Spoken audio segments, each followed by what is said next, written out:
By the way, Wilbon, the news of Charles Barkley not retiring, that wasn't news to you, was it? No. I mean, I had not talked to him specifically about it much, but I told you guys I was certainly going to be on the phone bothering him, harassing him until that was done away with. Hey, Mike, his voice is too important. His voice is too important to. Well, yeah, and he had be 8 years, quiet. $21 million a year on that contract. If I was Charles, I would walk away there's from that either. But he could live off his Subway royalties alone. Yeah, but I'm talking about just the importance of discussion, and people who are just not given to analytics and spouting numbers, and the people who can have important, sensitive discussion. That's important to me, not the other stuff. Okay, before I'll forget this if I don't ask it. Speaking of another information on another one of your friends, when did Michael and Dwight Freeney become best of buddies? A while ago. I mean, I don't know exactly when, but that's not news either. They've been buddies for a long time. Yeah, I didn't know this. Well, I rationalized that maybe Freeney was his new Barkley, that he replaced Barkley with Freeney. So that's not the case? I don't know that he needs to replace anybody, but he and Freeney have been buddies for a while. You don't know how these things happen. It could be somebody once removed. It could be a Carolina connection. It could be a golf connection, which is often the case with Michael. Often. So I don't know. I think Freeney plays quite a bit. Yeah, I don't know if that's it or not. It looked like they when Dwight got the news he was going into the Hall of Fame. I think Jordan was with him and they were coming off the golf course. Well, there you have it. That's all it needs to be right there. I'm a 57-year-old. Those connections are as deep as anything. I'm a 57-year-old man. I got to be honest with you guys. When I see Michael in any type of environment, it gets me sports excited. It really does. Really? Like, so to see Michael at the NFL Hall of Fame ceremony. Yeah, that was cool. What you have to understand is, Michael is a sports fanatic. He's not just a basketball fanatic. Basketball wasn't even his first love. Remember, the whole thing in 93, losing his father and retiring, what did he go back and do? He went to the thing he loved first, baseball. And, that for people who know him, he's a fanatic over all this stuff. I have actually sat in Wrigley Field and watched playoff games with Michael when he was chewing his nails and he was nervous as anything as the rest of us back in 2003 and 2007, 8, 9. Michael, I know he played for the White Sox. I get all that. He's close to Jerry Reinsdorf, obviously the chairman of the White Sox. Michael's been a Cub fan for a long time. But Mike, is it weird that I enjoy seeing Mike because you don't see Michael Jordan. He's very private. He's not a public-y guy. Yes, is what I'm trying to say. See him. He's not Charles and Magic. Right. Right. So no, that's just not who he naturally is. But if you again, he's a sports fanatic. Michael used to, Tommy, you were playing. Michael was on the sideline. No, I know. Potential is so to feel. Yeah, definitely. So it's more public than you might think. It's not Charles and Magic, but he loves sports. I think it's because he's been out of the public eye for so long that when you do see him, you're like, hey, all of the visions of greatness just come back to your brain. Mm-hmm. Pretty strange for me. Did you know of it in terms of how long he's officially been away? Yeah, because I still think of him as being in it because he's like most of us. He's a sports crazed guy of a certain age who loves all of it. And I've been with him Super Bowl week, where he is wired about the game, about the players, about who's any good, who's not. The arguments are fun. They really are, about who's going to win, who's any good, who's, and he doesn't want to be, he doesn't feel he can afford to be pigeonholed publicly about his opinions, because then people will go crazy. And I agree with him. I do. And so I don't talk about the opinions he has about players or teams or what he's rooting for, because it's going to create a stir, and that's what he likes to avoid. We know that it didn't go great as far as unless you're measuring it by profit. When he was the majority owner of Charlotte, he just sold the team. But do you believe if Jerry would ever decide to sell the Bulls, that he would at least want to go in with the group from a minority standpoint? Wow. No. I don't know. I've never asked him that. Because I would love to, because we were talking about, it stinks that he has no connection to the Bulls. And the Ring of Honor. He has an emotional connection to the Bulls. And does he? So maybe that, oh God, yeah. Yeah. And then that's why I'm asking, maybe that would get him back in being engaged with the Bulls there's again. Too much stress and there's too much, I don't know. I've never asked him. I don't know. I have no Text idea. Him. Say Waddle and Silvy want to know. Yeah. And I just, there's a lot of stress that comes with any level of ownership and management. And we saw what he thought of that. Yeah. It was time to get out. So it was time to do something else and enjoy his life. So we've seen this with Mark Cuban. We've seen this with Grossbeck. We've seen this with guys about that. They're all about the same age. Mark Cuban Cuban's my age, so he's a couple of years older. And Grossbeck and Michael, these aren't coincidences. These are not, I'm not saying it's trendy. I don't want to paint it that way, but it's not a coincidence. I would never want him to be the majority owner or even run the team. I would want him to have a couple percentage points in it, so that way he could feel like he's back involved with the team, and then get him to be at some of the games and have a part of being in the Bulls. That's your wish.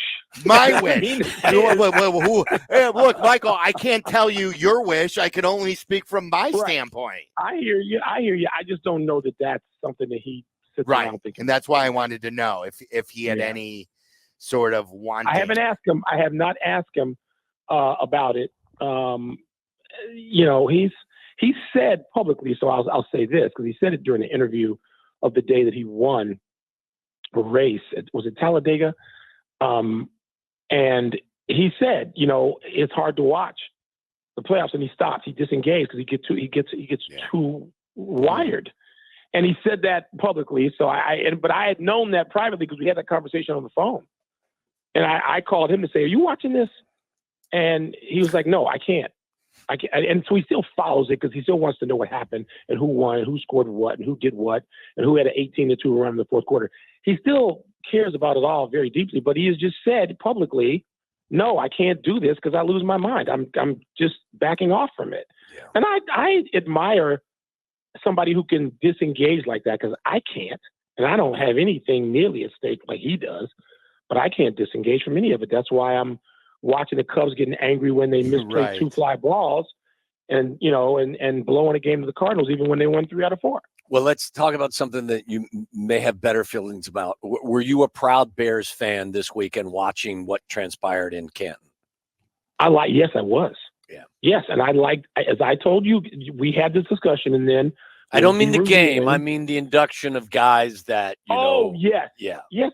Yeah. All of it, the whole thing.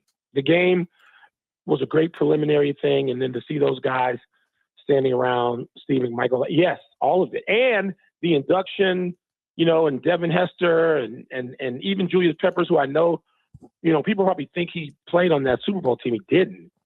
He just missed it, I think, by a year. Didn't Julius Peppers come to the Bears right after they got in the Super Bowl? A few years he missed it. I want to say was his first year 2010? No, I thought his first year was you think so? Yeah, I think so. I thought it was 08. Okay, well, anyway. Double check that. All of it, all of it was very cool. It reminds you how storied the franchise is and has been. And you want them to get back to that. And there's only one way to do it, to go on a stretch of winning and get a Super Bowl.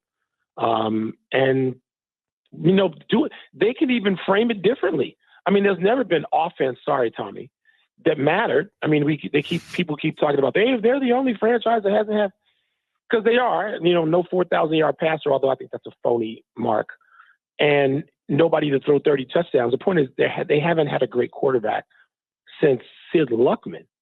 I mean, McMahon had great seasons, and if Jim could have stayed healthy, we wouldn't even be having that conversation, because there was a stretch in which Jim won like 36 out of 38 starts or something insane, but he couldn't stay healthy and out there. But yeah, it was cool. It was what I hope is the preliminary round to a great stretch of football which can start any old time. Anytime they want to start it, I'm on board. So Pep's first year was 2010. Like that was the year then that they got back, and they went to the NFC title game, and that coincided with acquiring him and then being with Mike Martz and being decent on offense and everything. Yeah. The product on the field, I think you were about to tell us. Are you going to say that you're still wanting Brett Rippon to be the number 2? Is that what you were saying? I think I do, because I know I said that. I texted that to you guys the other night. I just like the fact that they put some people on the field who were motivated. There's certainly great incentive for those people who are 2s and 3s, and people who have been starters at other times, who won't start this year necessarily, not for the first game. But I just think it was a good thing to do to get that going, and just get away from some of the hype a little bit. And now we'll see them. We'll I don't even know who this week's game is. Buffalo. What's Buffalo? Yeah, at Buffalo. Yeah. At Buffalo. Yeah, good. I mean, fine. So start it up. Let's crank it up. Let's go. I can tell you this. I was glad they went about it that way in Canton. I know you guys disagree with me, and I wasn't like violently opposed to the other position. I get it, but I was glad they went about it the way they did. I can tell you this, that Bagent does look good here, and that they like Bagent a lot. Poles loves Bagent. Well, I'm just looking at what I saw on the field, and Rippon looked better. I mean, Bagent didn't have that many snaps, did he? One series. No, one series. Yeah. One series. Okay, so that's kind of unfair for me to judge it that way. I just like Rippon. I called my brother and said I like Rippon better, and that led to about an 8-minute screaming match between the two of us. See, Don's always on our side. Which doesn't speak well for you guys. That's another story for another day. You know what? I think Don would feel differently about that. Yeah, of course, he would feel differently. We were yelling and screaming about that. But what did it? And I texted you guys. What do you do about the receiver? Is Johnson? Is that his last name? Colin Johnson. Yes. Colin. What do you do about that? Well, so your room is full. Your room is bursting at the seams, but you got a 6'6" guy who's 25 years old who, look, everybody has need for depth at some point, injury or underperformance or whatever, or salary dispute because, you don't want to sign an older guy long term. What do you do with him? Can you keep him? By the way, I don't need a rule anymore. Can you keep a guy on the practice squad for a second year? Yeah. Oh, yeah. You can keep a guy on a practice squad for a while now. Michael, I think that if he'll be on the roster. Yeah, if he has another game like this and he's been having good practices, he's going to make the team. So you've got the big 3 in DJ, Keenan Allen, Rome Odunze. Then who's 4? You got Tyler Scott. Is that for sure? But is that for sure? Well, I don't know that he's 4th. But I mean, then can you have 5 guys? Yes. Yeah, and he's a great blocker too. They like him because he's a great blocker. I hit a couple of blocks in that game. Yes. And I was really excited about him, not knowing what the prospects are on a room that's already full. Those are your 5, and then Velus Jones they moved at least for the time being to a running back. To running back, so he can. Well, basically, what they're going to move him to is that's going to be the return position. Well, what we saw in this first game, and obviously we got games starting whenever Thursday we're going to see. It just seems to me like a really smart running game coach might be able to take advantage of the kick return situation, or the kickoff situation. That you can bring back. Tommy, I started having visions of power sweeps and things that could go 15, 18 yards that can put you in good field position. And so you take advantage of it that way, even if you're not going to have Devin Hester and Gale Sayers, because you're not. Well, that's why I think the rules aren't set up for that. Maybe having a running back there is a better idea than having a receiver back there, because so you don't even necessarily think Velus Jones will be the answer either. You could have the Velus Jones, like, to me, and we have talked about this on the show forever. It's kind of a mystery to me, the affinity for him. And I get it. They used a draft pick on him, but at some point, you gotta cut ties and move on if it's for the better. How many weeks? I agree. I thought that last year at times, because I know it's been a couple of years now.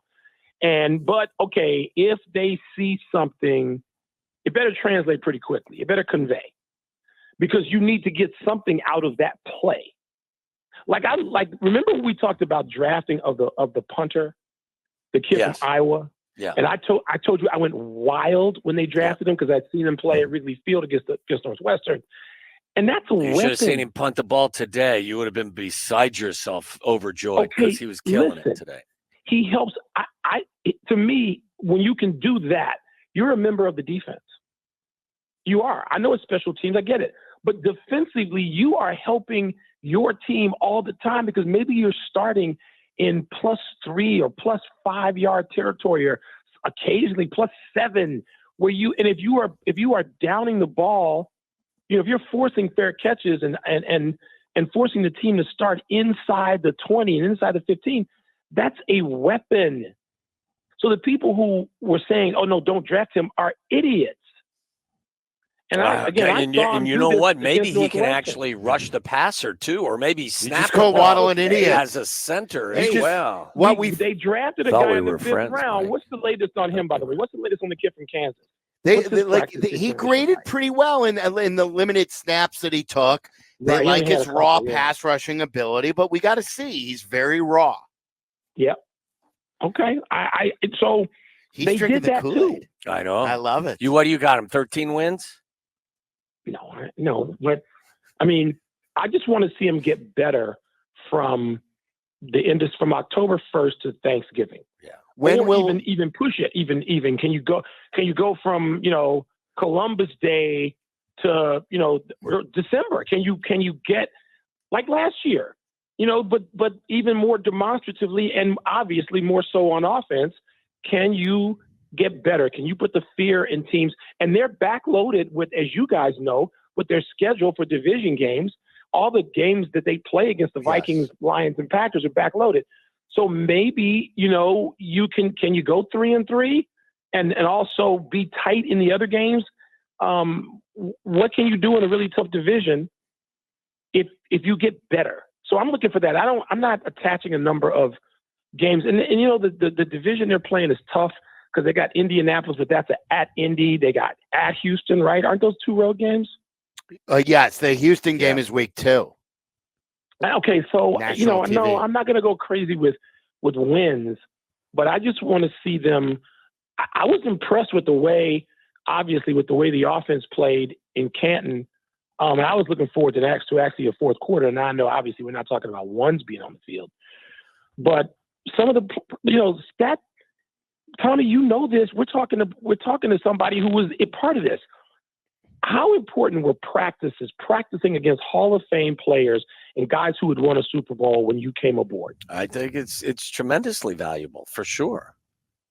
I mean, that's what I'm. So can they just get better practicing against? All of a sudden, Silvy, you're too young to remember this. I know you're going to say you remember it, but all of a sudden, he's older than you think, Mike. Guys like I remember the jump, and I've talked to Wilbur and Richard about this a little bit. The jump that Wilbur Marshall took, and it was like, whoa, where's that come from?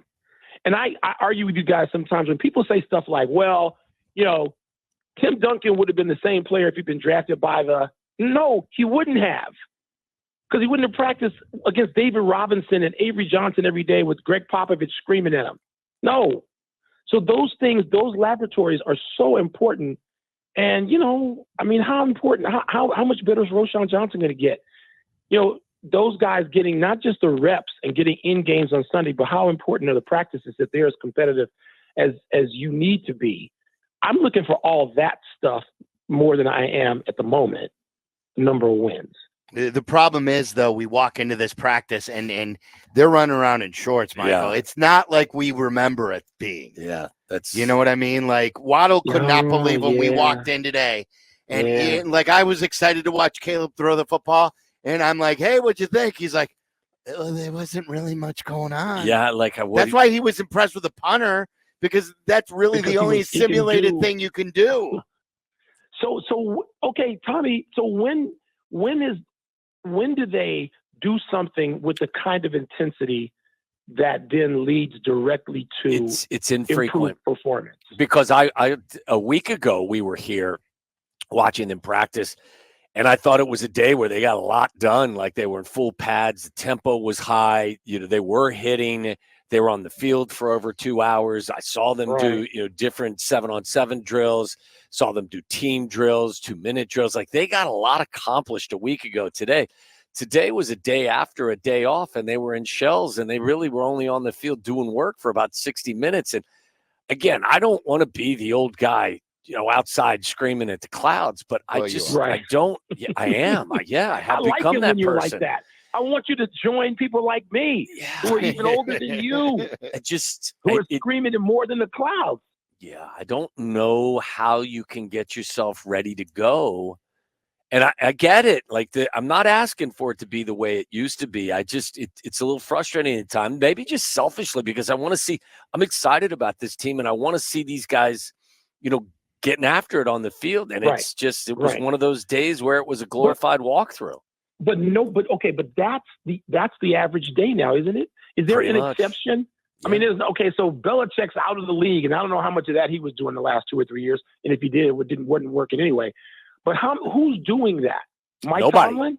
You're not allowed to. There's only a certain amount of contact and padded practices you're even allowed to have anymore.